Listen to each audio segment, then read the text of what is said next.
Bonjour la famille. Profitez de ce moment de détente avec des histoires charmantes. N'oubliez pas de vous abonner et de partager vos pensées dans la section des commentaires. Aussi, appuyez généreusement sur le bouton j'aime, car cela compte énormément pour nous. Veuillez vous asseoir, vous détendre et profiter alors que nous nous plongeons dans l'histoire. Clara Barnes se réveilla à la faible lueur de l'aube filtrant à travers les stores à lamelles de leurs penthouse de l'Upper East Side. Un instant, elle resta immobile, écoutant le grondement lointain le long de la 5e avenue. Le monde extérieur s'agitait déjà, les taxis filaient, les premiers banlieusards se dépêchaient, mais à l'intérieur, l'appartement était encore silencieux. À côté d'elle, le côté du lit de Liam Barnes était vide. Les draps étaient froissés là où il avait dormi. Une pointe de surprise lui transperça la poitrine. Il était habituellement levé à 7 heures, arpentant les sols en marbre, aboyant des questions de dernière minute sur le petit déjeuner d'entreprise qu'il devait organiser au siège de Barnes et compagnie plus tard dans la matinée. Elle glissa hors de leur lit king size, faisant attention à ne pas toucher les draps de satin qui semblaient autrefois luxueux mais qui ne se sentaient plus qu'étouffants. Sa peau mocha foncée luisait dans la pâle lumière du matin alors qu'elle traversait la chambre pour se rendre à la salle de bain attenante. Là, elle s'arrêta devant le miroir. Son reflet la dévisageait avec des yeux vides. La femme qui la regardait, les cheveux tirés en un chignon soigné, un peignoir de soie blanc impeccable ceinturé à la taille, dégageait du sang-froid. Pourtant, Clara reconnaissait le vide derrière ses yeux. La partie d'elle-même qui avait été entièrement engloutie par la vie en tant qu'épouse de Liam. Elle prit une lente inspiration, se ressaisissant. Dans l'armoire à pharmacie à miroir, elle sortit un petit carnet. Celui dans lequel elle avait griffonné ses plantards la nuit précédente. En tournant à la dernière page, elle lut la note qu'elle lui avait écrite. « Ne me cherche pas. J'ai besoin de me souvenir de qui j'étais avant que tu n'oublies qui je suis. » Les doigts tremblants, elle arracha la page, la plia soigneusement et la posa sur le comptoir en marbre. Puis elle se détourna et entra dans la vaste cuisine. Les appareils en acier inoxydable brillaient sous les lumières encastrées. Une baguette fraîche reposait sur une planche à découper en bois, des avocats mûrs dans un panier en osier, des tomates anciennes dans un bol en porcelaine. Clara se déplaçait avec une précision exercée, tranchant la baguette, étalant du beurre, superposant de l'avocat avec une pincée de sel de mer. Elle prépara du café éthiopien dans la cafetière à piston, inhalant son arôme terreux comme si elle y puisait la force pour ce qu'elle s'apprêtait à faire. À exactement 7h15, elle éteignit la cafetière et la cuisinière. Dans l'escalier en marbre, elle s'arrêta sur la première marche, regardant le salon où des fenêtres du sol au plafond donnaient sur la ville. Le portrait de leur jour de mariage, bien en vue sur la console, semblait être le souvenir de la vie de quelqu'un d'autre. Elle avait autrefois cru que ces vœux signifiaient pour toujours. Maintenant, les mots de cette note semblaient froidement libérateurs. Clara sortit un sac de sport d'un placard, rempli de vêtements décontractés, de son carnet de croquis et d'une photo à moitié décolorée de sa première exposition solo en galerie, et le jeta sur son épaule. Elle traversa le salon sans se retourner, le cœur battant la chamade. À la porte d'entrée, elle s'arrêta, la main planant au-dessus de la poignée, et murmura « Je reviendrai quand j'aurai retrouvé ma voix ». Puis elle sortit dans le couloir, fermant doucement la porte derrière elle, laissant derrière elle le penthouse et sa vie d'épouse de Liam Barnes. Dehors, une élégante Lincoln Town Car noire attendait au ralenti. Clara s'installa sur la banquette arrière, son sac de sport sur ses genoux. Le chauffeur, un professionnel silencieux, tapa sur son rétroviseur. « Aéroport JFK, Madame Barnes ?» Elle hocha la tête. Sa voix était à peine un murmure. « Oui. Le premier vol pour Charleston, s'il vous plaît. » La voiture s'engagea sur la 5e avenue. Alors que la silhouette de la ville s'éloignait, Clara pressa sa paume contre la vitre teintée. C'était le début de sa disparition, une évanescence intentionnelle d'un monde qu'il avait presque effacé. Le vol de Clara atterrit à Charleston juste après midi, l'air humide du sud l'accueillant comme une douce brise. Elle récupéra son sac de sport au carrousel à bagages et se dirigea vers Harborview Car Rentals, où un jeune employé lui tendit les clés d'une Subaru Outback 2015. « Profitez de Marlow Bay », dit-il avec un signe de tête amical. Pas de questions, pas de curiosité. La route à travers les basses terres côtières de la Caroline du Sud n'avait rien à voir avec la frénésie urbaine qu'elle avait laissée derrière elle. La mousse espagnole pendait des chaînes immenses, les marais salants s'étendaient jusqu'à l'horizon, et l'arôme du jasmin flottait dans l'air. Après un voyage de 2 heures sur un ruban d'autoroute, Clara tourna dans une ruelle étroite bordée de clôtures en piquet usé et d'une sinueuse. Une enseigne aux couleurs pastel indiquant « Marigold Books and Rooms » apparut sur sa droite.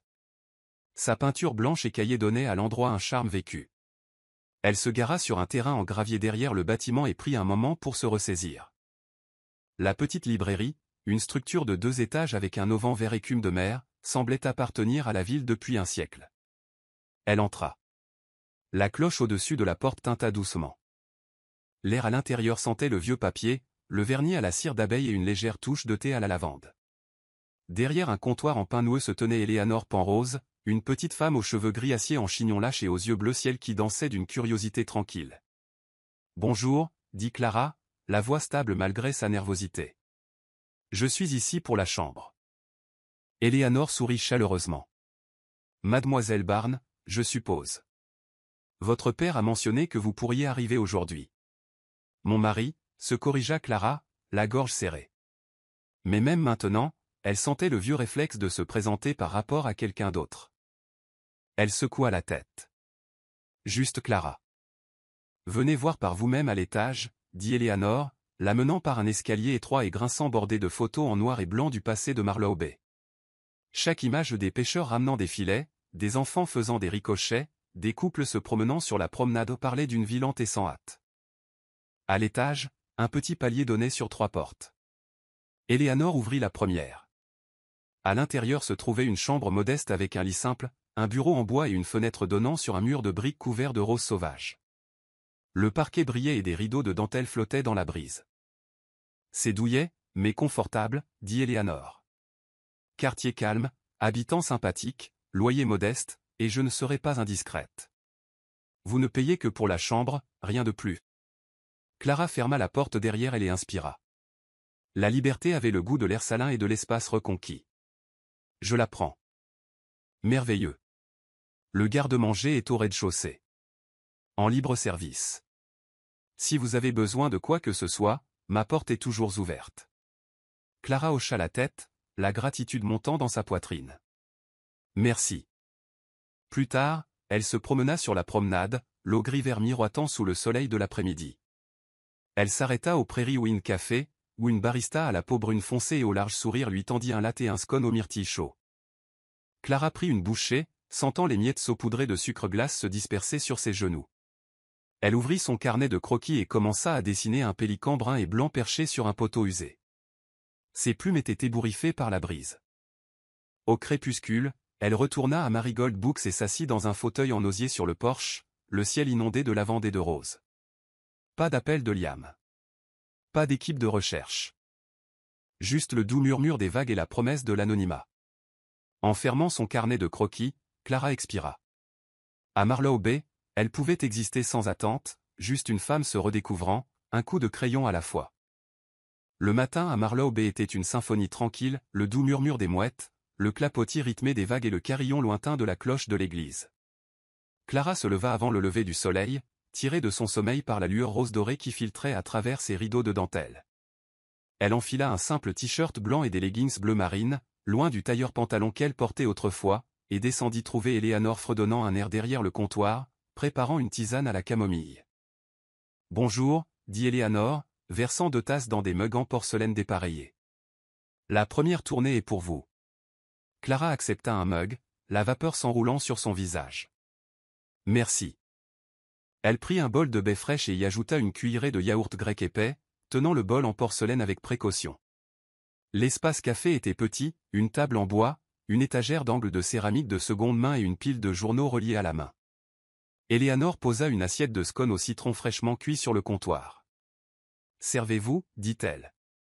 Vous avez l'air d'avoir besoin d'énergie. » Clara sourit, réchauffée par la gratitude. En effet. Elle grignota un scone, ses notes d'agrumes vives la sortant de sa torpeur. Après le petit déjeuner, elle s'installa à une table d'angle avec son carnet de croquis et ses fusains. Elle tourna une nouvelle page et commença une étude sur le vif des dunes, des traits nets et confiants formant des collines d'herbe et des roseaux de marais effilés. Chaque ligne était comme une reconquête, une renaissance d'une partie d'elle qu'elle avait presque oubliée. À New York, son art était en sommeil, une pensée secondaire derrière les réunions de stratégie de marquer les dîners d'investisseurs. Ici, l'arrêtait le battement de son cœur. En milieu de matinée, la cloche au-dessus de la porte tinta. Et là, une femme âgée qui fréquentait le café, entra en traînant les pieds. Ses cheveux argentés étaient rentrés dans un bonnet tricoté et un sac fourre-tout matelassé pendait à son poignet.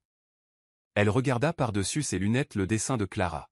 « C'est magnifique, dit Ella, sa voix rauque mais chaleureuse. Qui vous a appris ?» Clara leva les yeux. « Personne, récemment. J'ai appris à l'école d'art. Mais j'ai l'impression de me souvenir plus que d'apprendre. » Ella hocha la tête sagement. « Parfois, les fantômes de notre passé nous guident chez nous. Continuez, ma chère. » Elle tapota la main de Clara et se dirigea vers une table. Les joues de Clara s'échauffèrent. Elle retourna à son étude des dunes, ombrant des zones plus profondes et capturant le murmure du vent dans l'herbe. Le temps fila. Ce n'est que dans l'après-midi qu'elle remarqua que son téléphone vibrait. 3 textos de Maya. « Liam a posté quelque chose sur toi. Peux-tu m'appeler ? Tout le monde se demande. » L'estomac de Clara se noua. Elle fourra le téléphone dans son sac, refusant de se laisser entraîner à nouveau dans ce drame. À la place, elle s'aventura sur la promenade. Le soleil planait au-dessus de l'horizon, embrasant le ciel. Elle s'arrêta sur un banc en bois flotté, contemplant l'étendue infinie de l'océan. Dans le silence, un souvenir refit surface, le petit studio de Brooklyn où elle dessinait à la lueur des bougies, sa première lettre d'acceptation pour une galerie, le frisson de peindre sans autre attente que la sienne. Ses passions avaient été ensevelies sous le devoir. Le devoir envers l'héritage de son mari, son ambition implacable. Clara ferma les yeux, inhalant le sel et les possibilités. Les fantômes de son passé ne la hantaient plus, ils la guidaient. Ici, elle allait reconquérir sa joie, trait par trait. 2 semaines plus tard, Clara était assise dans un coin du Prairie Wind Café, sirotant un café froid garni de crème fouettée et de cannelle. Son carnet de croquis était ouvert sur la table, le sujet du jour, un casier à homards usés à moitié enterré dans le bois flotté. Elle traçait chaque clou, chaque écaille de peinture avec un soin méticuleux. L'art était son sanctuaire, un moyen de rester ancré. Sa solitude fut brisée lorsque son téléphone vibra de nouveau. Un message de Maya. « Urgent, as-tu vu ça ?» Clara fronça les sourcils et ouvrit le lien, une photo granuleuse postée sur Society Scoop, une page de potin sur les réseaux sociaux. L'image montrait Liam Barnes bras dessus bras dessous avec Nina Carter sous une arche de fleurs qui disait « Gala de printemps de Barnes & Company ». Tous deux arboraient de larges sourires, des flûtes de champagne levées. La légende disait « Sa femme a disparu, mais il s'épanouit ». Nina Carter ramasse les morceaux. Power couple. La gorge de Clara se serra. Elle fixa l'écran, le souffle coupé. Elle n'était pas surprise que Liam soit passé à autre chose, ils en avaient parlé une fois. Mais le voir affiché si publiquement était comme une gifle froide. Amateur griffonné. Je me demande quand elle reviendra en rampant. Il ne pouvait pas attendre. Elle n'était qu'une remplaçante. Les commentaires défilaient sans fin, faisant écho à son humiliation. Elle ferma l'ordinateur portable et repoussa sa chaise si brusquement qu'elle racla le sol. Le bourdonnement chaleureux du café s'estompa autour d'elle alors qu'elle se précipitait dehors. L'air salin ne fit rien pour la calmer. Elle arpenta la promenade, le cœur battant à tout rompre, les jambes tremblantes. Les vagues léchaient le rivage. Mais Clara n'entendait que le rugissement de son propre sang. Elle tourna un coin et se retrouva sur un petit belvédère sur les dunes. Un groupe de touristes prenait des photos du lever du soleil, inconscient de son trouble. Elle leva son carnet de croquis, commençant à dessiner l'horizon déchiqueté, mais ses mains tremblaient trop violemment. Elle le referma et se serra dans ses bras. Une voix douce brisa sa panique. « Ça va ?» Clara leva les yeux pour voir Ella s'approcher. Elle tenait un panier de clichés d'une foire d'art locale. Ses yeux étaient gentils mais directs. Clara s'agenouilla à côté de la dune, brossant le sable humide de ses leggings. Il est passé à autre chose. Ella plaça sa propre personne. Cela ne diminue pas votre valeur. La lèvre de Clara trembla. Ce n'est pas seulement ça. C'est la façon dont il l'a exhibé devant tout le monde. Comme si je n'avais jamais existé. Ella s'assit à côté d'elle. La cruauté enveloppée de charme reste de la cruauté. Vous vous êtes donné. Maintenant, il est temps de reconstruire. Clara fixa l'étendue infinie de l'océan. À ce moment-là, elle réalisa le choix qui s'offrait à elle, devenir amère et se retirer dans le désespoir, ou s'élever plus fort que n'importe quel commérage. Elle inspira, goûtant le sel sur sa langue. « Vous avez raison, murmura-t-elle. J'en ai assez de laisser les autres me définir. » Et la serra sa main. « Alors, retournons à ces crayons. Montrez-leur qui vous êtes. » Clara hocha la tête, relevant la tête. Alors qu'elles retournaient ensemble au café, elle sentit l'impulsion familière de « créer ou mourir » s'éveiller en elle. Liam pouvait parader avec Nina, mais il ne pourrait jamais parader avec son esprit. Ce week-end-là, Marlowe Bay accueillait sa foire d'art annuelle sur la promenade, un rassemblement de peintres, photographes, sculpteurs et potiers locaux. La brise saline transportait l'odeur de poulpe grillée et de limonade fraîche. Des stands bordaient les planches usées, chaque auvent étant un monde miniature de couleurs. Poterie tournée à la main, sculptures en métal recyclé, aquarelles abstraites. Clara arriva tôt, son chevalet et sa table empruntées au stock d'Eleanor. Elle exposa une douzaine de croquis au fusain, un bateau de pêche au homard cabossé échoué sur l'horizon de l'aube, un pêcheur buriné jetant un filet, la silhouette d'un enfant poursuivant des mouettes. Chaque pièce capturait l'essence de Marlowe Bay, brute, sans vernis, honnête. Elle posa une petite pancarte au bord de la table, Clara Barnes, à la redécouverte de la joie. Un flot constant de visiteurs passait, murmurant des compliments. Un professeur d'art aux cheveux gris s'arrêta, plissant les yeux devant une œuvre de Clara représentant une femme âgée pliant du linge dans un encadrement de porte ensoleillée. « Remarquable, dit-il. Votre ombrage capture sa dignité et sa solitude. Je vois du cœur dans vos lignes. » Clara sourit faiblement. « Merci. » Une fierté piqua sa poitrine. Son art n'était plus caché. Il respirait sous l'auvent, ouvert à l'évaluation selon ses propres termes. Vers midi, un homme grand à la peau brun expresso s'approcha de son stand. Il portait un blazer anthracite sur mesure par-dessus une chemise en lin blanc, un jean délavé foncé et des chaussures Oxford polies. Ses cheveux courts et crépus brillaient au soleil. Il étudiait un portrait au fusain d'une femme s'agrippant à un parapluie contre une mer déchaînée par la tempête. « Votre travail est extraordinaire, dit-il, avec un léger accent britannique. La poitrine de Clara se serra. « Merci. » Elle reconnut son visage de visite précédente à Marigold Books, achetant toujours des recueils de poésie obscure, toujours avec une appréciation tranquille. Elle l'identifia comme étant Julian Reed, mais elle ne connaissait son statut que comme celui d'un homme gentil qui faisait confiance à son art. « Qui est la femme » demanda-t-il, faisant un signe de tête vers le croquis. Clara hésita avant de choisir ses mots. C'était une matriarche côtière, elle a passé sa vie à élever 3 enfants, seule la plupart du temps. Je l'ai vue de ma fenêtre, et quelque chose dans sa silhouette m'est resté. Les yeux de Julian, sombres et attentifs, croisèrent les siens. Je vois de la force en elle. Et de la tristesse. Il fit une pause, étudiant son visage. Est-ce que cela vient de vos souvenirs, ou canalisez-vous l'histoire de quelqu'un d'autre? Clara déglutit. Les deux, peut-être. Les couches de la vie se mélangent. Il hocha la tête et sortit de la poche de son blazer 2 billets de $100 impeccables. Je voudrais celui-là, dit-il, en montrant le portrait. Et celui-ci, ajouta-t-il, en indiquant le croquis du pêcheur. Son souffle se coupa. Je ne peux pas, Julian sourit doucement, sans arrogance dans son geste. Considérez cela comme un cadeau, juste une façon de soutenir votre parcours. Clara secoua la tête, le cœur battant. Merci, mais je... Il leva une main, un commandement doux. Pas de discussion, d'un créateur à un autre.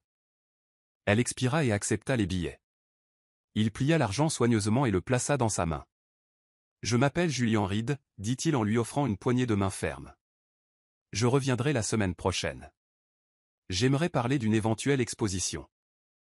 Le pouls de Clara s'accéléra. Une exposition? Il s'éloigna, la regardant toujours attentivement, comme pour évaluer sa réaction. Oui. J'ai un espace de galerie au siège de Thorntech, non publicisé, mais intime. Je pense que votre travail a besoin de cette attention tranquille. Elle força un petit sourire, attrapant une carte de visite de sa poche. Merci. Je vais y réfléchir. Julian glissa la carte dans sa paume. Ne vous pressez pas, sachez juste que je crois en vous. Puis il se fondit dans la foule. Clara fixa la carte de visite, des lettres simples en relief indiquant Julian Reed, fondateur et PDG, Thorntech, et ressentit un frisson d'excitation et d'intimidation.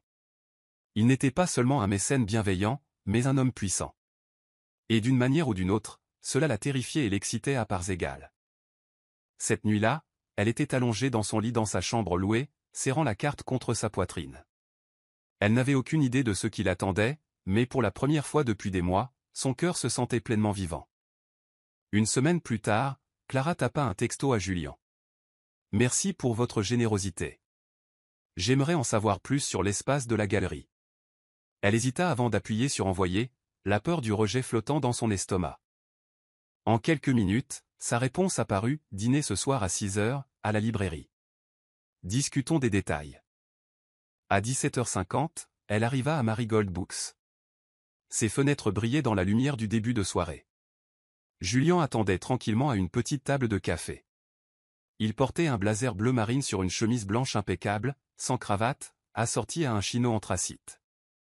Elle aperçut un panier en osier rempli de pain au levain fraîchement cuit, un thermos de tisane à la camomille et une assiette de fruits et de fromages artisanaux. Un vase de marguerites sauvages ajoutait une touche chaleureuse. « Clara, » dit-il en se levant avec une révérence polie. « Content de vous voir. » Elle sourit, glissant sur la chaise en face de lui. « Merci de m'avoir invité. » Il versa du thé dans 2 tasses vernissées bleues dépareillées. « J'ai pensé que nous partagerions quelque chose de léger. Je me souviens que vous aimez la camomille. » Elle leva sa tasse, inhalant la vapeur aromatique. « C'est parfait. » Ils mangèrent en silence pendant quelques instants, le cliquetis des couverts et le bruissement étouffé des pages des passants formant une douce toile de fond. Puis Julian s'éclaircit la gorge. « Je voulais vous en dire plus sur le Confluence Lab. » Clara se redressa.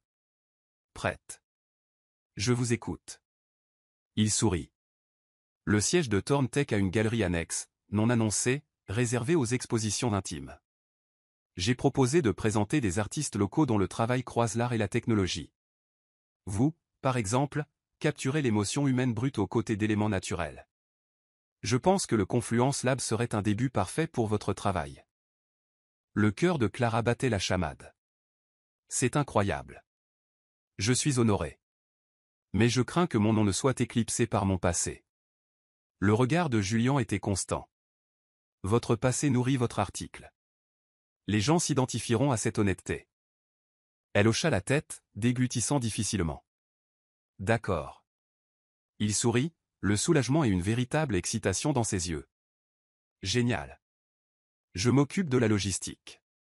Le vernissage aura lieu dans 4 semaines. Assez de temps pour se préparer. Je vous ferai venir à New York.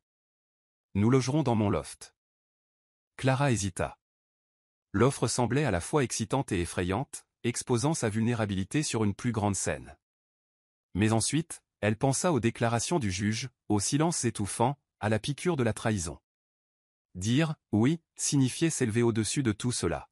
« J'adorerais le faire » dit-elle. Le visage de Julian s'illumina. « Merveilleux. Trinquons au nouveau départ. » Il leva sa tasse. Clara fit de même. « Au nouveau départ » murmura-t-elle. Ils entrechoquèrent leurs tasses. Et alors que le soleil plongeait sous l'horizon, Clara réalisa qu'elle était à mi-chemin de la reconstruction de sa vie, une décision courageuse à la fois. Pendant que Clara planifiait ses débuts en galerie, la ville de New York était en pleine crise. Liam Barnes arpentait le sol de sa suite de bureaux en hauteur, les yeux rivés sur l'écran de son ordinateur portable alors qu'une chaîne d'informations financières affichait le titre « Barnes et compagnie, sous enquête fédérale ». Son costume bleu nuit sur mesure, autrefois symbole de pouvoir, semblait maintenant lourd, comme une armure alourdie par l'échec. Une assistante plana à la porte. « Monsieur Barnes, votre réunion avec le conseil d'administration est dans 5 minutes. » Sa voix était mesurée, professionnelle. Liam passa une main dans ses cheveux noirs et épais. « Dites-leur que je descends sous peu. » Elle hocha la tête et s'éclipsa, le laissant seul avec ses illusions brisées.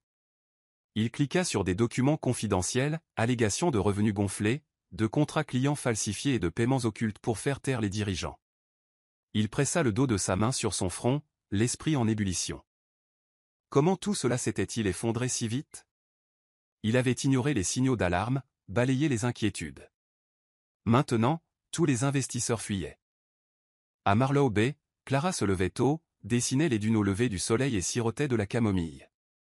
Son téléphone vibra, 3 textos de Maya. As-tu suivi les nouvelles? L'action de Liam s'effondre. Les gens disent que tu étais le vrai cerveau derrière la marque. Clara expira, déçue que sa vie ne semble plus séparée de la sienne.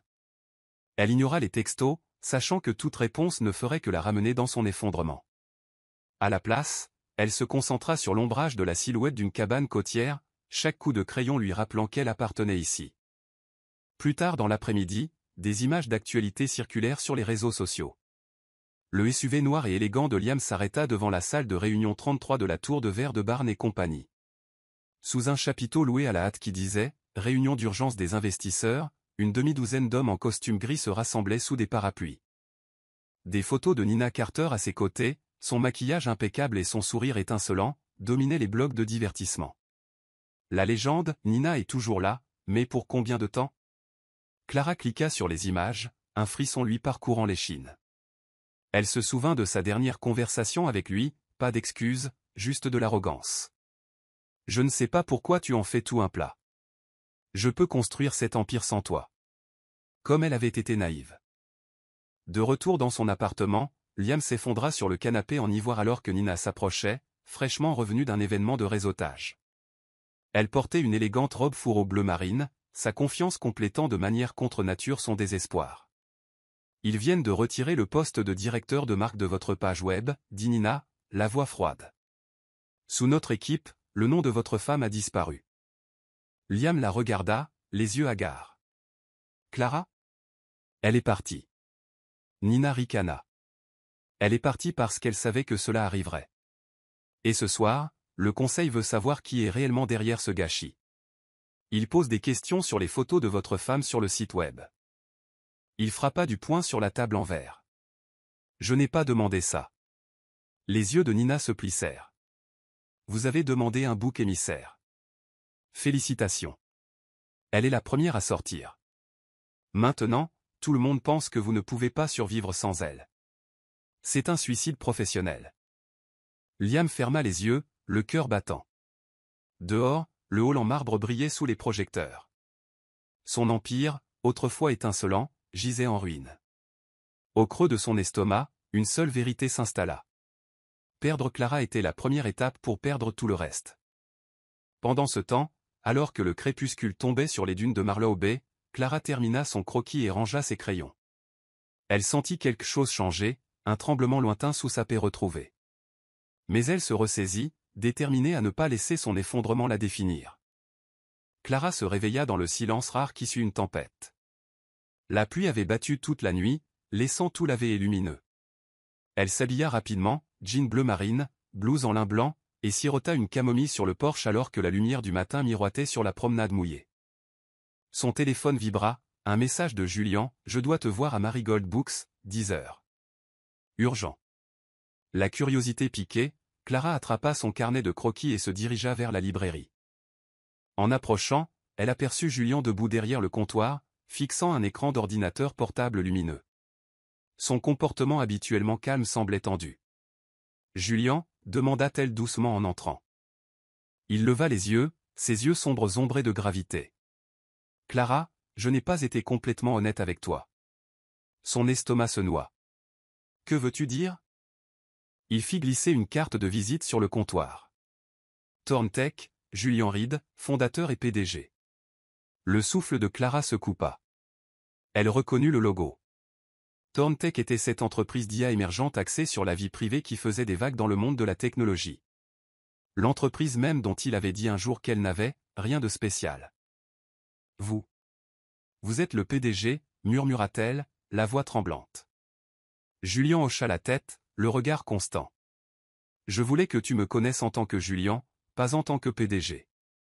J'avais peur que tu te concentres sur mon statut au lieu de me voir. L'esprit de Clara tourbillonnait. Toutes les fois où il était apparu comme un humble amateur de livres, achetant de la poésie obscure, s'installant tranquillement dans un coin du café, avait été soigneusement orchestré. Elle ressentit une piqûre de trahison. Pourquoi me mentir? Il croisa son regard avec des excuses. J'ai été échaudé par des gens qui ne voyaient que mon titre, Jamais l'homme. Je voulais que notre connexion soit authentique. Des scans de coupures de journaux et de registres financiers étaient ouverts sur le comptoir. Et ça, demanda Clara en pointant du doigt, votre travail avec l'IA. Julien soupira, fermant l'ordinateur portable. Thorntek se spécialise dans les données sécurisées. Nous construisons des algorithmes d'IA qui protègent la vie privée des utilisateurs, dossiers de santé, messagerie cryptée, même des données électorales sécurisées. C'est tout confidentiel. Son pouce accéléra. Vous avez tout risqué pour garder ça privé. Pourquoi? Parce que je voulais un endroit comme Marigold où je pourrais juste être Julien. Je viens ici pour respirer. Il fit une pause, étudiant son visage. Je te confie tout maintenant, parce que tu m'as vu avant de connaître le titre. Clara expira, partagée entre l'admiration et la blessure. J'apprécie ta confiance, mais j'ai besoin de temps pour digérer. Julien hocha la tête, une légère tension dans ses épaules. Prends tout le temps dont tu as besoin. Mais sache que quand je dis que je crois en ton art, en ton histoire, je le pense vraiment. Clara empocha la carte. Elle semblait plus lourde qu'elle ne s'y attendait, un marqueur tangible de statut. Mais sous ce poids, elle sentit une opportunité de se tenir aux côtés de quelqu'un qui valorisait son authenticité. Elle redressa les épaules. Merci de me l'avoir dit. Julien expira, le soulagement scintillant dans ses yeux. Je peux t'offrir à déjeuner? Elle croisa son regard et, pour la première fois depuis sa révélation, ne vit que de la sincérité. J'aimerais bien. 2 ans plus tôt, le Penthouse des Barnes brillait sous des lustres en cristal. Clara, vêtue d'une robe fourreau vert forêt, flottait dans la salle à manger comme un chef d'orchestre, orchestrant chaque détail du dîner des investisseurs de Liam. Porcelaine fine, couvert en argent poli, un arrangement floral choisi à la main de roses blanches et de pivoine. Elle plaça un vase en cristal au centre de la table et passa la main sur sa surface lisse, forçant un sourire serein. Dans un coin, un quatuor à cordes jouait les premières notes de clair de lune de Debussy. La douce mélodie flottait à travers la pièce, créant une atmosphère sophistiquée. Liam, debout dans son smoking bleu nuit sur mesure, accueillit chacun des 10 investisseurs avec une confiance exercée. Le menu, bisque de homard à la crème de truffe, filet mignon poêlé avec des légumes racines rôtis, et un décadent soufflé au chocolat pour le dessert. Clara le regardait avec un sentiment complexe dans sa poitrine. De la fierté mêlée à quelque chose de plus froid. Alors que les invités sirotaient du Dom Pérignon dans des flûtes en cristal, Liam leva son verre. Merci à tous de vous joindre à nous ce soir. Barnes et compagnie continuent de repousser les limites du capital risque. Clara s'avança, appuyant sur la télécommande qui faisait avancer sa diapositive PowerPoint. Un graphique élégant montrant une augmentation projetée de 38% du retour sur investissement. Elle regarda les investisseurs hocher la tête, impressionnée. Derrière l'écran, son cœur se serra, car elle reconnaissait chaque ligne de la présentation comme sa conception, son écriture. Les graphiques, les points de discussion, le schéma de couleur, son âme créative manifestée en pixels. Liam balaya la pièce du regard, établissant un contact visuel avec un investisseur à l'autre bout. Tout est une question d'innovation, et rien de tout cela ne serait possible sans mon incroyable équipe, en particulier ma femme, Clara. Il fit une pause, lui souriant. C'est l'héroïne méconnue derrière la vision de notre marque. La poitrine de Clara se serra. Elle força un signe de tête reconnaissant, mais intérieurement, elle bouillait de rage. Ses contributions étaient essentielles. Elle avait cuisiné chaque plat, conçu la présentation, des discours cohérents. Pourtant, cette reconnaissance symbolique ressemblait à un écho creux. Les applaudissements qui suivirent furent polis mais de pure forme, comme s'ils applaudissaient parce que c'était attendu. Plus tard dans la nuit, dans l'intimité de leur chambre, drap de soie, applique tamisé, Liam s'étira sur la chaise longue et l'appela. « Tu as été formidable ce soir. » Clara s'assit à côté de lui, reprenant son sang-froid. « Le pensais-tu vraiment ?» Il expira, passant une main dans ses cheveux. « Bien sûr. Tu as fait tout le travail. » Ses lèvres tressaillirent, mais, héroïne méconnue, cette phrase ressemblait plus à un lot de consolation. Liam tomba dans le silence. Clara se détourna, des larmes de mascara brouillant sa vision. « Je ne peux pas passer ma vie dans les coulisses, » murmura-t-elle. Il ne répondit pas. Elle ramassa son carnet de croquis par terre, celui qu'elle avait caché sous le lit, l'ouvrit à une page blanche et commença à dessiner, sans y être invitée, une seule flamme de bougie vacillant dans l'obscurité totale. C'était une déclaration, si elle restait invisible, elle brûlerait quand même.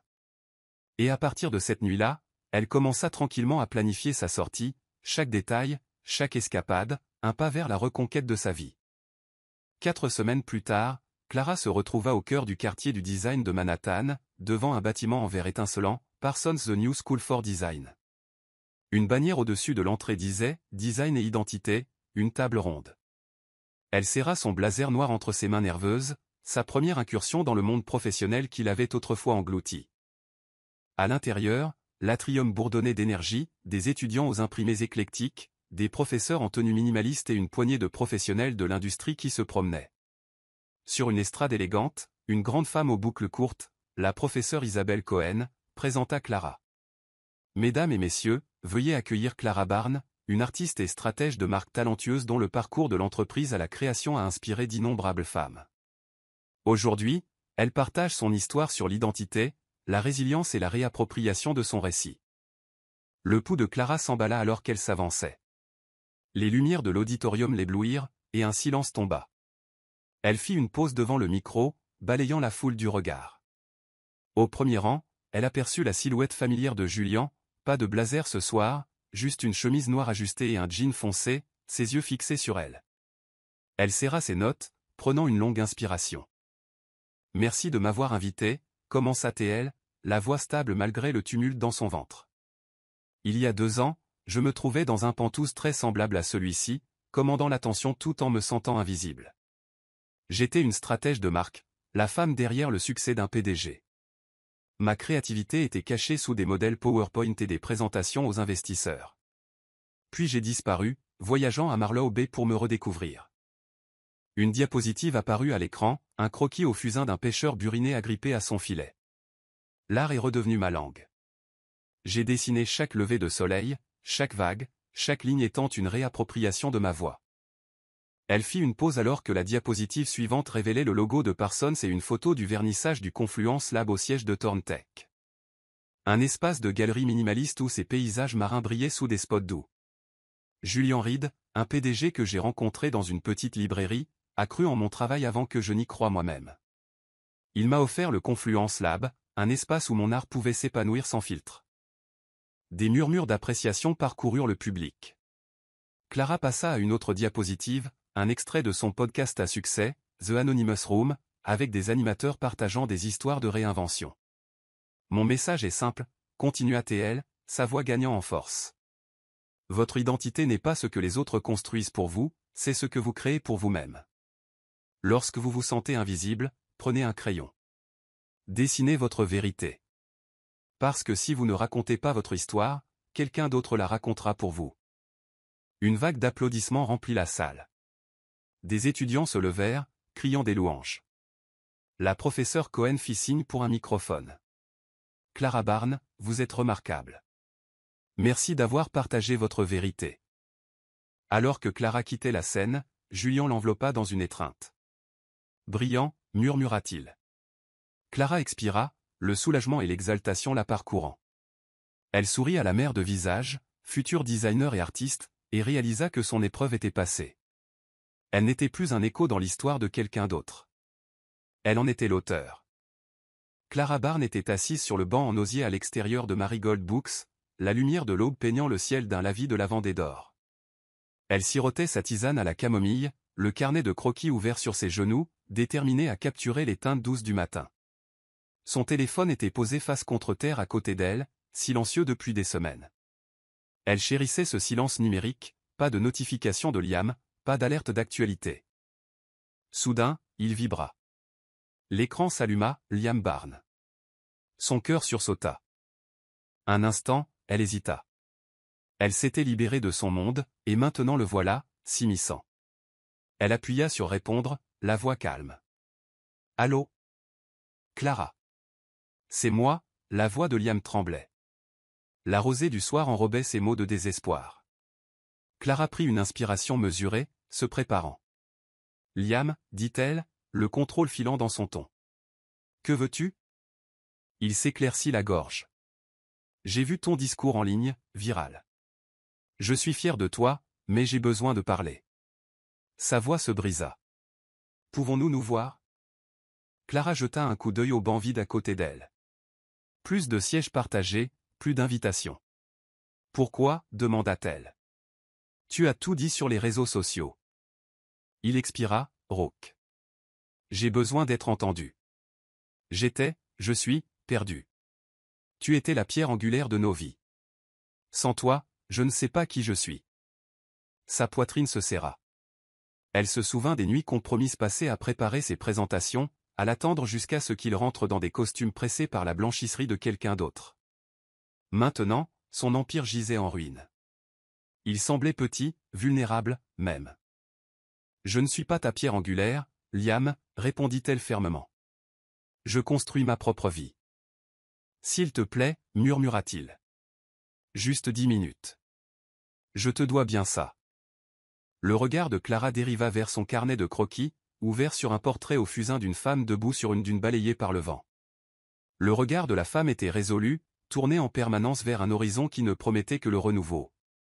Clara leva la tête, faisant face au soleil levant. 10 minutes, ce n'est pas assez, dit-elle doucement. Au revoir, Liam. Elle mit fin à l'appel, son pouls régulier. Elle posa son téléphone de côté, sirotant son thé avec une calme résolution. Le ciel flamboyait de possibilités. Le plaidoyer de Liam l'avait traversée, mais elle ne laisserait pas son monde la tirer en arrière. Sa voix et sa vie lui appartenaient désormais. 2 jours plus tard, Liam était assis dans le confort solitaire du salon de son appartement en hauteur.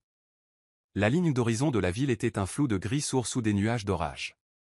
Il fixait les papiers de divorce non ouverts sur la table basse en verre et sentait leur poids peser sur sa poitrine. Son téléphone était posé sur l'ottoman en cuir, l'écran affichant le numéro de Clara, mais aucun journal d'appel récent. Un coup à la porte le tira de ses pensées. Toc, toc. Il se leva et ouvrit pour trouver Nina Carter. Sa peau d'onyx brillait sous l'éclairage encastré du hall. Sa robe fourreau bleu marine sur mesure était aussi tranchante que son attitude. Elle tenait un petit dossier en cuir contre sa poitrine. Nina, dit-il, la voix tendue. Qu'est-ce que tu fais ici? Elle entra sans y être invitée, posant le dossier sur la table basse avec une force délibérée.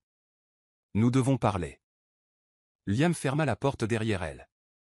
Il n'y a rien à dire. Ses yeux verts brillèrent de frustration. Il y a tout à dire.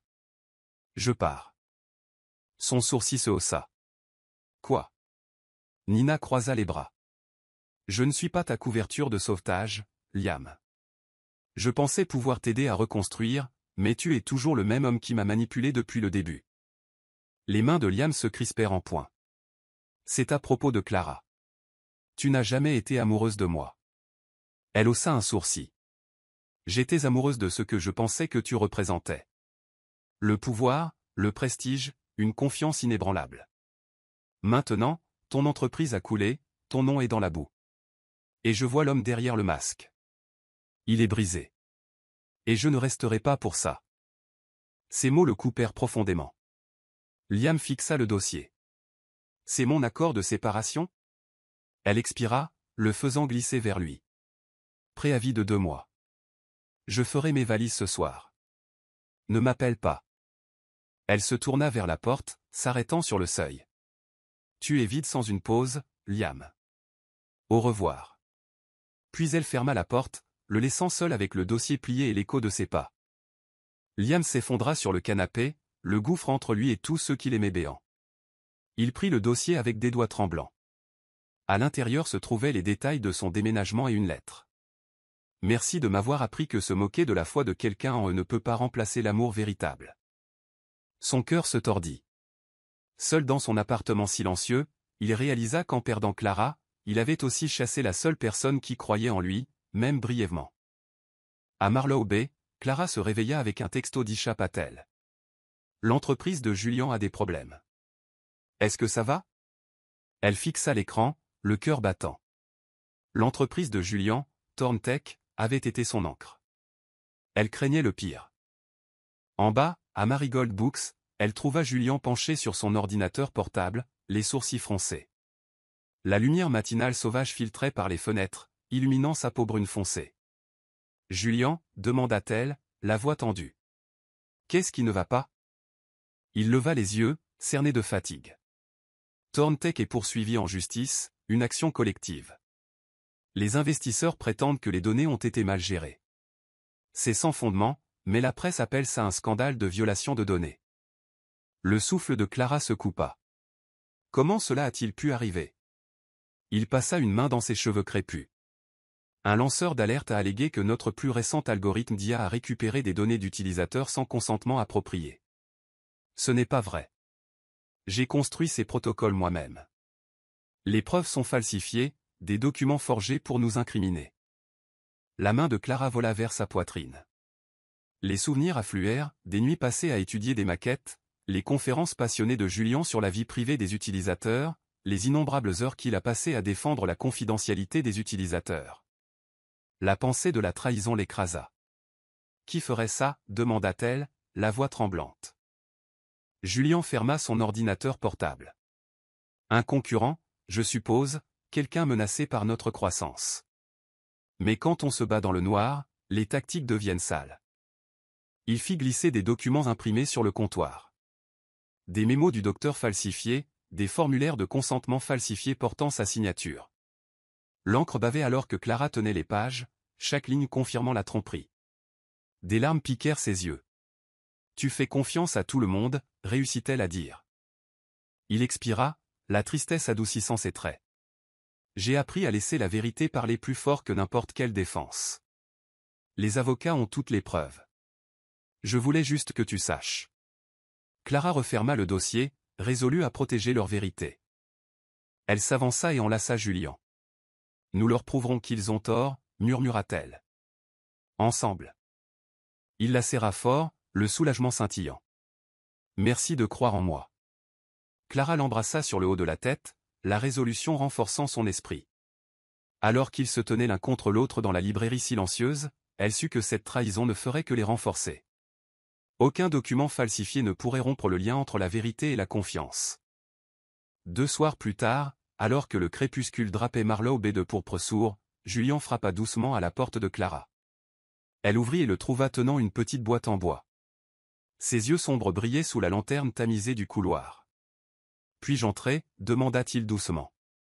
Clara hocha la tête, s'écartant. Il entra, posant la boîte sur sa table basse. À l'intérieur se trouvait une simple clé en argent, usée, presque antique, avec un C+J gravé sur son anneau. Une note pliée était posée à côté. « Pour le chalet, quand tu seras prête. » Clara prit la clé, passant son pouce sur la gravure. « C'est ?» Julian s'affaissa sur le bras de son fauteuil en osier. « C'est la clé de mon chalet dans la Blue Ridge Valley. Je veux que tu l'aies. Pas seulement comme un gage, mais comme une invitation. Voudrais-tu construire quelque chose avec moi ?» Il fit une pause, cherchant son visage. Pas seulement une entreprise, une vie. Son souffle se coupa, les souvenirs tourbillonnèrent, sa rencontre avec Julian, sa douce patience, leur conversation nocturne sur l'art et l'IA, son soutien indéfectible. Elle déglutit, des larmes brillant dans ses yeux. Une vie. Il se leva, s'approchant. « Je te veux à mes côtés, co-dirigeant le Confluence Lab et vivant ici à temps partiel. Je t'aime, Clara. Pas parce que tu m'as sauvé, mais parce que tu es toi. » Le cœur de Clara battait la chamade.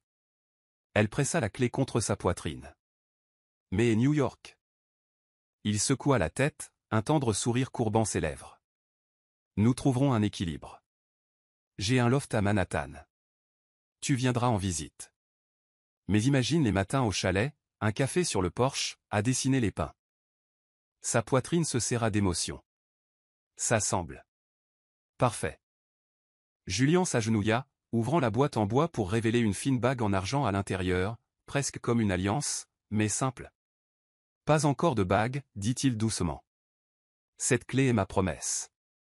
Quand tu seras prête pour tout, le domaine, le handfasting, peu importe, nous franchirons cette prochaine étape. » Clara s'agenouilla à côté de lui, glissant la clé sur une délicate chaîne autour de son cou. « C'est la plus belle promesse que j'ai jamais reçue. » Il se leva, l'attirant dans ses bras. Sous la douce lumière des étoiles de Marlow Bay, ils se balançaient en parfaite harmonie. deux âmes forgeant un nouveau chemin où la vulnérabilité et la confiance fleurissaient comme des fleurs sauvages. Le lendemain matin, Clara reçut un email de Maya. Ils sont arrivés, tes papiers de divorce. Le cœur de Clara s'emballa en ouvrant la pièce jointe.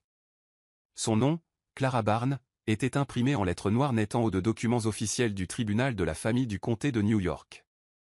Elle expira, un sentiment de finalité l'envahissant. C'était le dernier lien avec la vie qu'elle avait connue.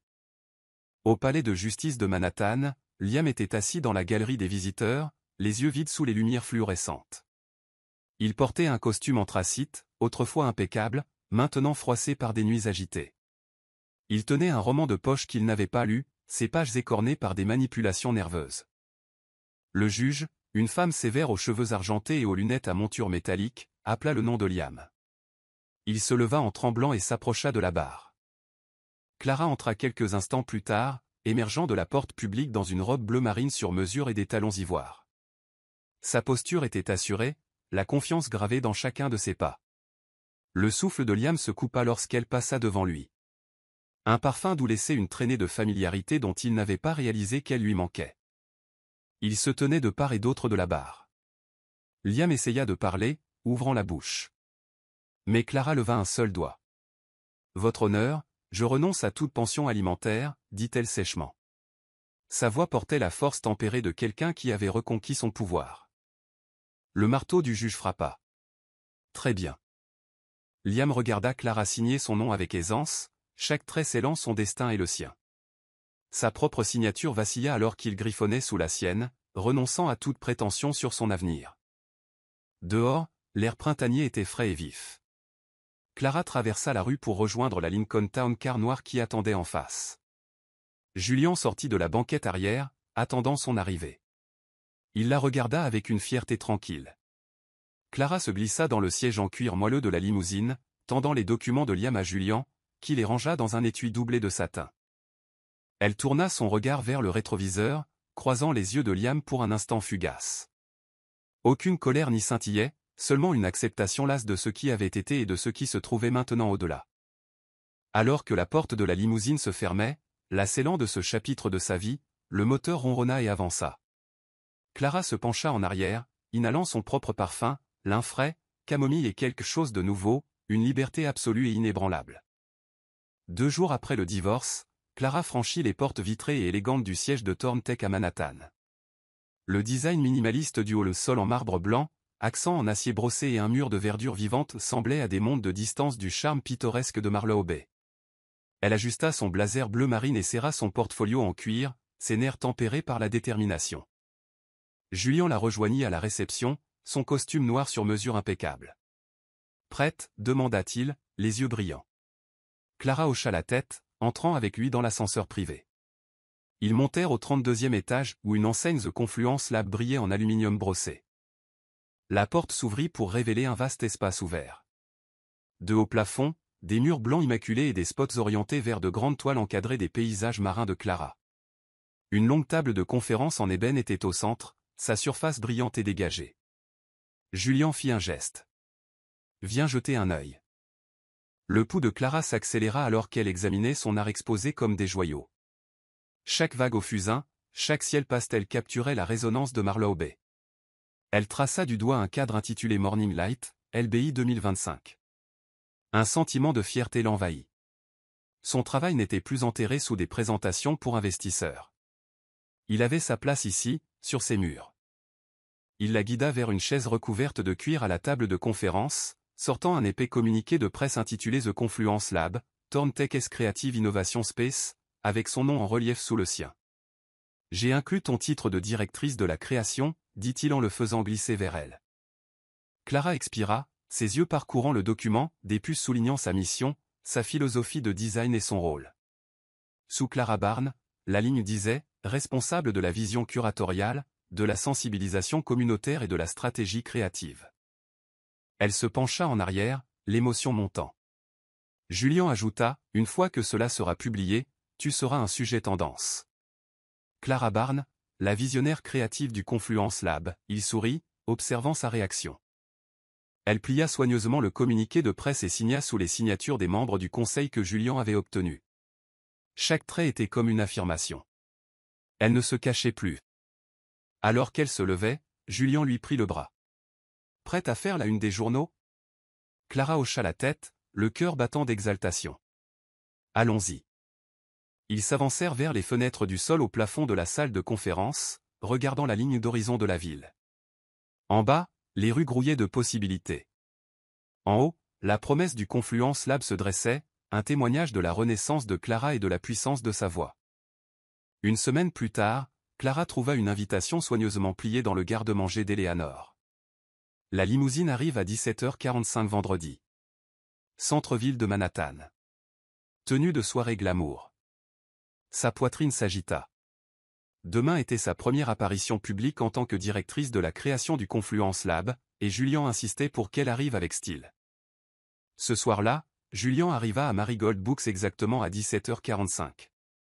Il portait un costume anthracite sur mesure, une chemise blanche boutonnée jusqu'au col, sans cravate, sa peau foncée brillant sous les lampadaires. Dans sa main, il tenait une longue housse à vêtements.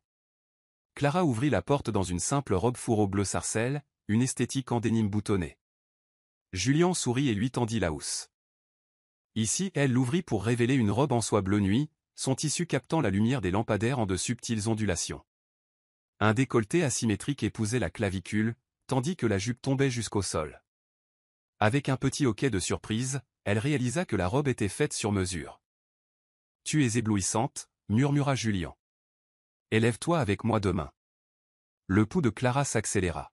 « Élève-toi. » Il hocha la tête, la guidant vers la limousine qui attendait au bord du trottoir, une Lincoln Stretch noire dont les vitres teintées et les sièges en cuir moelleux ressemblaient à une salle du trône. Mais là, à l'intérieur de la limousine, une valet personnelle, une petite femme à l'expression déterminée, déplia la robe et aida Clara à l'enfiler. La soie glissa sur sa peau à cajou foncé comme de l'eau, épousant ses courbes et s'évasant élégamment à l'ourlet. Elle la boutonna sur le côté, sentant le poids de siècles d'élégance tissée dans le tissu. Julien lui tendit une fine paire de talons aiguilles argentés. Ceux-ci. Elle les enfila, chaque clic du talon résonnant sous elle. Puis il révéla un petit pendentif en diamant sur une chaîne en or blanc, un simple solitaire suspendu comme une étoile. Elle le plaça autour de son cou, frissonnant de sa délicatesse. « Tu sembles renaître, » dit Julien, la voix basse. Clara étudia son reflet dans la vitre teintée de la limousine. Elle était à la fois féroce et lumineuse, une femme qui s'était choisie. Elle passa une main sur le corsage de la robe. « Merci. » Il l'entoura d'un bras, guidant sa tête sur son épaule. « Tu ne portes plus l'héritage de quelqu'un d'autre. » La limousine glissa dans la fraîcheur du soir, dirigeant Clara vers un destin qu'elle n'avait autrefois osé qu'imaginer, une femme renaissant dans la soie, entrant audacieusement sous les feux de la rampe de sa propre conception. Le soleil du matin brillait sur les colonnes de marbre du tribunal civil de New York. Une petite foule de journalistes tenait des smartphones en l'air, attendant l'arrivée de Clara Barnes. À l'intérieur, un silence s'installa dans le grand hall. Sol en marbre, plafond voûté et une longue file de détecteurs de métaux. Clara sortit de la limousine à 9h, marchant sur le tapis rouge déroulé pour le spectacle médiatique. Elle portait la même robe en soie bleu nuit de l'essayage du Confluence Lab, épousant chaque courbe, les talons aiguilles brillant sur le tapis rouge. À ses côtés, Julien, dans un smoking noir sur mesure, lui offrait un bras de soutien. Elle prit une inspiration mesurée, consciente que chaque flash d'appareil photo, chaque question chuchotée serait disséquée par les tabloïds et les réseaux sociaux. Sa peau à cajou foncé brillait dans l'air vif du matin. Aux côtés de Liam, attendant à l'entrée principale, il avait l'air décharné, le costume froissé, les yeux vides sous des cernes de honte. Son propre exode avait commencé. Un journaliste cria « Madame Barnes », des remarques avant le tribunal. Clara fit une pause, puis offrit un bref et gracieux signe de tête. Aujourd'hui est le début de mon prochain chapitre. Elle passa devant les caméras, montant les marches du palais de justice avec Julien. À l'intérieur, la salle d'audience bourdonnait de tension, des flux à distance vers les chaînes d'information, Liam assis à la table du demandeur, et Clara au podium de la défense, bien qu'elle soit sa propre défense dans cette affaire. Un juge, dont la robe tombait en cascade autour d'elle, entra. Liam se leva, cherchant des mots qui ne vinrent jamais. Clara se leva ensuite, sa silhouette droite, le menton levé avec une grâce résolue. Le juge regarda par-dessus ses lunettes. « Madame Barnes est la requérante. Monsieur Barnes, vous pouvez vous adresser à la cour. Liam déglutit, la voix tremblante. Tu n'as pas à me haïr. Clara leva une main. La haine est un travail émotionnel dont je suis à la retraite, dit-elle doucement. La salle d'audience se figea. Les caméras bourdonnèrent. Le masque de composition en papier de Liam se fissura. Le marteau du juge frappa. Le divorce est par la présente finalisé. La renonciation de Madame Barnes à la pension alimentaire est notée. Cette affaire est close. Clara apposa sa signature à l'encre, fluide et irréversible. Elle ferma les yeux, expirant. Elle avait coupé le dernier lien. À l'extérieur du palais de justice, Julien l'embrassa alors qu'un mur de caméras et de journalistes se pressait. Elle leva son visage vers le ciel, des larmes se mêlant à la brise. À ce moment, Clara Barnes était libre, libérée d'un passé qui l'avait presque englouti. Elle sourit à Julien, ses mains glissant dans les siennes. Rentrons à la maison. Ce soir-là, Clara retourna à Marlowe Bay, arpentant la promenade familière alors que le soleil baissait. Elle trouva Julien qui l'attendait près des dunes, les lumières du porche du chalet brillant au loin. Dans sa main, il tenait un petit journal en cuir gravé de ses initiales. Ils marchèrent main dans la main vers le chalet, où des carillons éoliens tintaient dans la brise chaude. Julien s'arrêta sur les marches en bois usé et se tourna vers elle. « Ce soir, c'est pour te célébrer, dit-il doucement. Mais d'abord. » Il ouvrit le journal à une page fraîche. Des lignes vierges prêtes pour ces mots. Ici, écrit ta première entrée officielle en tant que Clara Barnes, plus Madame Barnes. Clara expira, des larmes brillant dans ses yeux sombres. Elle prit un stylo à pointe fine et écrivit, dans cet espace, je me réapproprie mon histoire. Je suis une artiste, une fondatrice et l'auteur de mon destin. Elle ferma le journal, le glissant dans son sac. Julien sortit 2 verres de Bordeaux d'une bouteille usée, un millésime qu'ils avaient choisi ensemble. Ils sirotèrent en silence, regardant les vagues rouler vers le rivage. Soudain, Clara enleva sa sandale, marchant pieds nus dans le sable. Elle passa ses doigts dans les grains. Frais, réconfortant. Liam a essayé d'appeler aujourd'hui, admit-elle. Il avait l'air brisé. Julien posa une main rassurante sur son épaule. Il est l'architecte de sa chute. Clara hocha la tête, fermant les yeux. Je ne le déteste pas. Je veux juste la paix. Julien l'embrassa sur le front. Tu ne mérites rien de moins. Ils se levèrent et se dirigèrent vers la balustrade en bois du chalet, côte à côte. Au-dessus d'eux, un croissant de lune scintillait. Alors que l'air nocturne se remplissait de sel et de lumière des étoiles, Clara réalisa que son échange, son jour de divorce, lui avait accordé quelque chose de plus qu'une clôture légale. Il lui avait donné la permission d'être pleinement, sans excuse, elle-même. Tard un soir, Clara était assise sur la balançoire de son porche, son carnet de croquis ouvert, le clair de lune se déversant sur ses pages. Elle composait une étude au fusain des dunes lorsque son téléphone vibra. Un message d'un numéro inconnu. Votre histoire m'a donné du courage. Merci.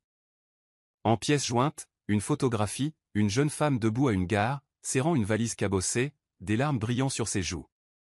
La légende disait, je vais recommencer. Le souffle de Clara se coupa. Elle ne connaissait pas cette personne, pourtant leur vulnérabilité reflétait la sienne. Elle fixa l'image, des poutres en métal ondulaient au-dessus, le quai rouillé, le soleil se couchant au-delà des rails. Les yeux de la jeune femme étaient fixés sur l'horizon, l'espoir luttant contre la peur. Clara tapa une réponse rapide, vous êtes courageuse. Votre voyage est à vous décrire. Clara. Elle l'envoya, puis ferma son téléphone, fixant les étoiles qui émergeaient dans le ciel. Le lendemain matin, elle partagea le message avec Julien alors qu'il sirotait des lattes sur la terrasse. Quelqu'un m'a écrit hier soir, anonymement, me remerciant pour mon histoire et partageant la sienne. Les yeux sombres de Julien s'adoucirent. Ton voyage est une étincelle pour les autres. Clara hocha la tête. Ce n'est plus seulement ma guérison. Il s'agit d'aider les autres à trouver leur voie. Ce jour-là, elle rédigea le concept de The Anonymous Room. Un espace où femmes et hommes pourraient partager comment ils se sont réappropriés après avoir été effacés ou réduits au silence. Elle imaginait des podcasts, des essais vidéo et des forums communautaires. Des histoires sous pseudonyme, libres de tout jugement. Ce soir-là, Clara reçut une autre photo du même numéro. Une silhouette de femme peignant sur un toit au lever du soleil. Le message, « Je recommence avec mon art ». Clara sourit, les larmes lui piquant les yeux. Elle regarda Julien, qui l'entoura d'un bras. « Ça? C'est pour ça que j'ai dû partir. » Julien l'embrassa sur la tempe.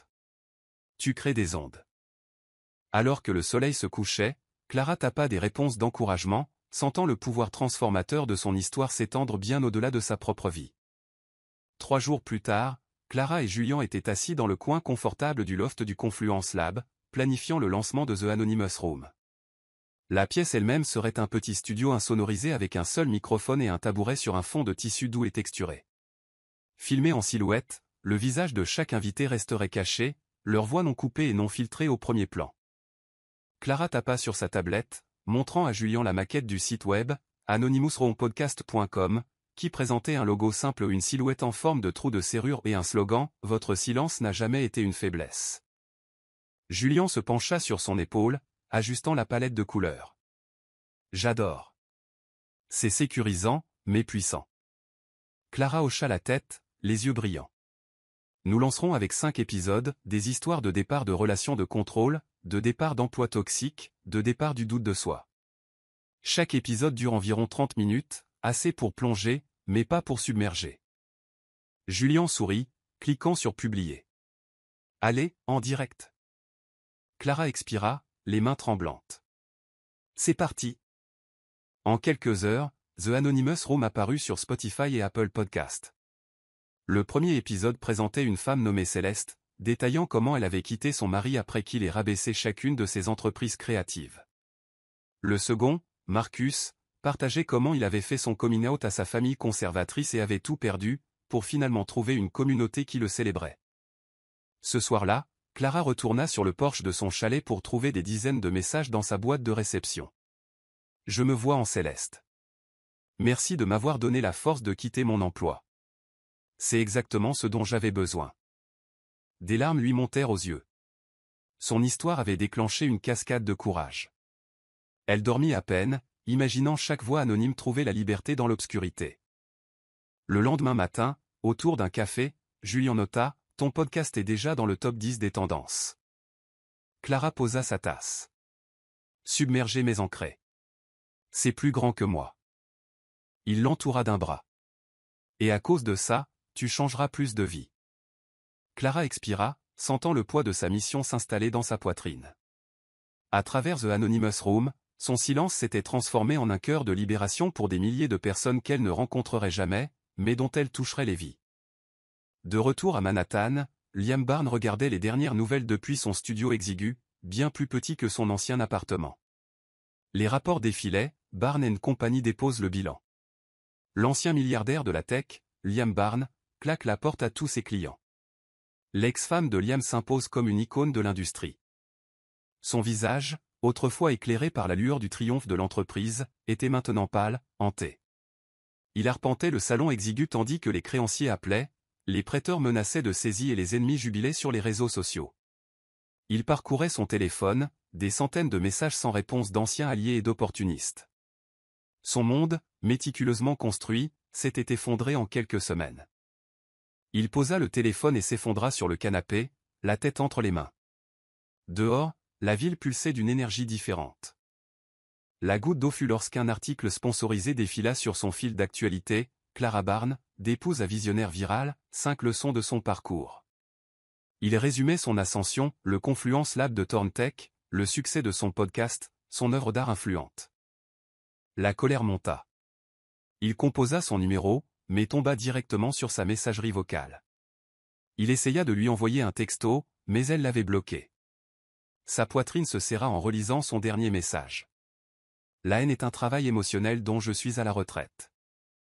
Un coup à la porte le surprit. C'était Elliot Gray, son ancien responsable des relations publiques, désormais présenté comme consultant en crise. Les cheveux blonds d'Elliot étaient en désordre, son costume froissé. Il regarda Liam avec pitié. « Il retire tes créanciers lundi, » dit Elliot, éventant une pile d'avis de justice. « Tu as besoin d'un plan, chapitre 11, ou tu perdras tout. » Liam serra la mâchoire. « Pourquoi devrais-je m'en soucier? Clara est la seule qui comptait. Le front d'Elliot se plissa. Elle a construit ta marque. Maintenant, le monde le sait. Tu n'as plus aucune bonne volonté. Liam fixa la peinture écaillée de son mur, se souvenant du portrait de lui et Clara célébrant Barn & Company. Il sentit le portrait se fissurer, brisé par la vérité. Y a-t-il un moyen de sauver ma réputation? Demanda-t-il d'un murmure rauque. Elliot posa une main sur son épaule. Dans ce monde, tu as besoin d'authenticité, Liam. C'est trop tard pour toi et Clara, mais tu peux reconstruire loin de ton ancien empire. Liam ferma les yeux, la tristesse et le regret se battant dans sa poitrine. Dehors, la guerre de la ville continuait, implacable, impitoyable. Il réalisa alors que sa chute était auto-infligée, son arrogance étant le véritable ennemi. À Marlow Bay, Clara avait trouvé la liberté. Ici, il était piégé dans une cage de sa propre fabrication, une cage qui pourrait ne jamais s'ouvrir à nouveau. Tôt le samedi matin, une brise fraîche flottait dans l'air parfumé de pins de la Blue Ridge Valley. Clara sortit du chalet, la rosée refroidissant ses pieds nus. Le champ devant elle avait été transformé, une simple arche en bois entrelacée de fleurs sauvages, des chaises en bois disposées en rangées nettes, et un petit autel élevé sur une plateforme usée. Seuls 40 invités aux familles et amis proches assisteraient. Pas de photographes. Pas de presse. Julian sortit de derrière l'arche, attendant.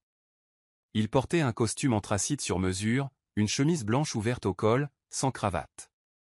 Sa peau brun foncé brillait dans la douce lumière. Clara s'approcha dans une robe bleu brume pâle qui flottait comme de l'eau. Ses boucles sombres étaient relevées avec une seule rose blanche. Il lui prit les mains, souriant avec admiration. « Tu me coupes le souffle. » Les yeux de Clara brillaient de larmes.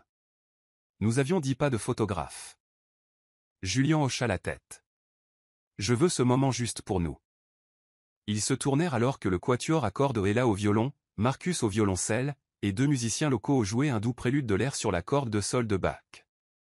L'amie la plus proche de Clara de Marlow Bay, Madeleine, l'escorta jusqu'à l'hôtel improvisé, sa présence rappelant les racines et le renouveau. Ils se rejoignirent sous l'arche.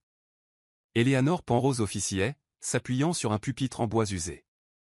Ses cheveux gris acier scintillaient au soleil. « Chers amis, nous sommes réunis pour assister à l'union de Clara Barn et Julian Reed, 2 âmes qui ont trouvé la force l'une en l'autre. » Julian ouvrit une petite boîte en bois, révélant 2 alliances simples, une en argent, une en or rose. « Clara Barn, dit-il en plaçant l'alliance en argent à son doigt. Merci de ne pas m'avoir sauvé. Clara glissa l'anneau en or rose à son doigt. Merci de m'avoir laissé me sauver moi-même. Ils se firent face, leurs doigts entrelacés. D'une douce inspiration mutuelle, ils s'embrassèrent, les lèvres tremblantes d'un triomphe et d'une tendresse partagée. L'air de la vallée sembla se taire, les arbres se penchant comme pour témoigner. Ensuite, ils traversèrent le champ bras dessus bras dessous, leurs invités les suivant en un cercle lâche. Pas de discours, seulement des rires, quelques larmes et de simples toasts de cidre de pommes pétillants. Clara et Julian dansèrent sous l'arche alors que le crépuscule s'installait, les montagnes les encadrant comme des sentinelles silencieuses. Alors que les étoiles clignotaient au-dessus, Clara posa sa tête sur la poitrine de Julian, bercée par le murmure des cigales. À ce moment, elle sut qu'elle avait trouvé son pour toujours, non pas défini par le récit de quelqu'un d'autre, mais écrit audacieusement aux côtés de l'homme qui la voyait entièrement. 6 mois plus tard, Clara se tenait dans une salle ensoleillée à Marlow Bay, se préparant à ouvrir la première promotion de Key, le programme de mentorat en art et technologie qu'elle avait lancé pour les femmes quittant des relations de contrôle. Le nom, abréviation de Knowledge, Empowerment, and Yes, capturait l'esprit de la réclamation. La salle au plafond bourdonnait d'anticipation, des chevalets présentant les œuvres d'anciennes mentorées, des MacBooks élégants installés sur de longues tables, et une bannière au-dessus, qui, déverrouillez votre avenir créatif. Clara portait un chemisier blanc impeccable et une jupe crayon bleu marine, son armure professionnelle de directrice de la création et de défenseur de la communauté. Julian, debout à ses côtés en pantalon anthracite et chemise bleu pâle, posa une main rassurante sur son épaule. Ils avaient passé des mois à collecter des fonds, à recruter des mentors et à affiner le programme, combinant le mentorat en design thinking, des ateliers de résilience émotionnelle et le développement de portfolio. « Prête ?» demanda Julian, la voix basse. Clara inspira, ses yeux parcourant la foule assemblée. 40 femmes d'origines diverses, jeunes, âgées, certaines tenant des portfolios, d'autres serrant des pierres en forme de cœur ou des chapelets. Chacune portait sa propre histoire. Clara ressentit une pointe de reconnaissance, comme si elle se regardait dans un miroir qui reflétait à la fois son passé et son avenir. Elle prit le micro. Bienvenue à qui? Votre présence ici est une déclaration que vous comptez, que votre voix compte. Au cours des 6 prochaines semaines, nous explorerons l'art, la technologie et la guérison. Vous apprendrez à transformer votre douleur en pouvoir et en expression. La foule répondit par des applaudissements sincères. En descendant de scène, elle croisa le regard d'Ella, qui était devenue une mentor bénévole. Ella leva sa canne en guise de salut. Clara sourit, un pont entre le passé et le présent, portant la sagesse des générations. Ensuite, une projection de The Anonymous Room commença, mettant en vedette 5 femmes de la cohorte pilote, chaque silhouette anonyme racontant comment elles avaient quitté des partenariats abusifs, des conseils d'administration toxiques ou des carrières étouffantes. Leurs voix, résonnantes et brutes, résonnèrent dans la salle. Après, dans l'espace de réception, les verres de champagne s'entrechoquèrent. Clara circula, parlant doucement avec les mentorés. Une femme, Madison, nommée d'après la chanson du premier épisode du podcast de Clara, s'approcha d'elle avec une gratitude tremblante. « Votre parcours m'a donné le courage de quitter mon superviseur qui érodait ma confiance. » Clara sourit, pressant une main sur celle de Madison. « Vous méritez de créer votre avenir. Merci de m'avoir laissé en faire partie. » Plus tard, alors que le soleil plongeait sous l'horizon des marais, Julian et Clara se tenaient sur la promenade, regardant le ciel s'embraser d'orange et de rose. « Nous l'avons fait, » murmura Julian, l'entourant d'un bras. Clara se blottit contre lui, ses yeux reflétant le ciel peint. « Nous l'avons fait. » Son regard dériva vers les dunes où elle avait autrefois dessiné son chemin vers la vie. Maintenant, ses croquis tapissaient la galerie de Key, sa voix amplifiée par d'innombrables chœurs. À Marlow Bay, un endroit qui avait autrefois abrité sa retraite, elle avait construit un sanctuaire pour que d'autres puissent s'élever. Tard un samedi soir, Clara organisait une visite privée dans la galerie principale du Confluence Lab, The Final Frame. Sous un éclairage LED doux, ses œuvres les plus personnelles étaient accrochées, des autoportraits peints au fusain, des aquarelles représentant le chalet et les dunes, et une série intitulée Exodus montrant une silhouette solitaire s'éloignant d'une ligne d'horizon de pentouze. Chaque pièce retraçait sa métamorphose d'épouse abandonnée à leader visionnaire. Un silence tomba alors qu'elle accueillait une poignée de soutien de longue date, Elinor, Ella, Madeline, Isha, et plusieurs mentorés de Key. Julian se tenait fièrement à ses côtés. Un silence s'installa alors que Clara levait un verre de cidre rosé pétillant. « Merci à tous d'être ici, » dit-elle, la voix stable mais chaleureuse. Cette exposition est plus que de l'art. C'est la preuve que parfois, on n'a pas besoin de tourner la page. On a juste besoin de s'en aller. Dans une limousine. Elle se tourna vers le dernier tableau, un acrylique hyper réaliste d'une Lincoln Town Car noire s'éloignant d'un gratte-ciel en verre à l'aube, la silhouette de Clara visible dans la lunette arrière. Si souvent, nous attendons le moment parfait, la clôture, le pardon, la réconciliation, continua-t-elle. Mais parfois, nous avons juste besoin du courage de laisser derrière nous ce qui ne nous sert plus. Une douce salve d'applaudissements ondula dans la galerie. Julian déposa un baiser sur sa joue. Quelques instants plus tard, une jeune artiste de Key, Rena, s'approcha, les yeux brillants. « Comment saviez-vous que tout s'arrangerait ?» Clara se tourna pour lui faire face, étudiant l'avenir dans le regard brillant de Rena. Elle posa une main sur son épaule. « Je ne le savais pas, dit-elle honnêtement. J'ai juste arrêté d'attendre d'être choisie. À la place, je me suis choisie. » Alors que les lumières de la galerie s'estompaient et que les invités se dirigeaient vers la sortie, Clara s'attarda devant le dernier tableau. Dehors, le bourdonnement de la ville filtrait par la fenêtre étroite. Elle ferma les yeux, l'écho de ses propres pas se mêlant à ceux de chaque femme qui s'était éloignée avant le lever du soleil. Dans ce dernier moment, Clara Barnes sut. Son histoire n'était plus sur ce qu'elle avait perdu. Elle portait sur ce qu'elle avait gagné, la liberté, un but et un héritage qui survivraient à n'importe quel partenariat. Avec un doux sourire, elle murmura dans la galerie tamisée, « Je me suis choisie. » Et sur ce, l'écran s'estompa au noir. Je suis heureux que vous soyez arrivés jusqu'à la fin. J'espère que vous avez apprécié l'histoire. N'hésitez pas à appuyer généreusement sur ce bouton j'aime et à vous abonner pour d'autres récits captivants comme celui-ci. Nous aimerions avoir de vos nouvelles. Quelles leçons avez-vous tirées de cette histoire ? Partagez vos pensées dans les commentaires ci-dessous. On se retrouve dans la prochaine histoire.